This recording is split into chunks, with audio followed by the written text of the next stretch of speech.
ఒక అబ్బాయి గుట్టలు, రాళ్ళు ఉన్నటువంటి ఒక త్రోవన వెళ్ళవలసి వచ్చింది. అతడు బాగా ఆలోచించి తన దగ్గర ఉన్నటువంటి చెప్పులు వేసుకొని ముందుకు నడవసాగాడు. చాలా సులభంగా ఆ ప్రయాణాన్ని కూడా పూర్తి చేశాడు.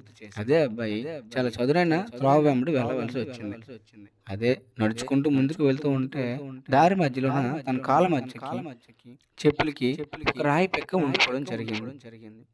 ఎంతటికి అది మన ప్రయాణాన్ని ముందుకు కొనసాగించట్లేదని ఆగి ఆ రాయి పెక్కను తీసి ముందుకి మళ్ళీ తన ప్రయాణాన్ని కొనసాగిస్తూ వెళ్ళాడు. అయితే ఆలోచించి అరే అంత పెద్ద కొండలు గుట్టలు రాళ్ళున్న ప్రదేశంలోన చెప్పులు వేసుకుని చాలా సులభంగా నడిచానే, ఇంత సునాయాసంగా చదునైన రోడ్డు పైనుంచి నడవడానికి ఒక రాయి పెక్కను అడ్డిందే అని మీకు అర్థమైంది అనుకుంటున్నాను.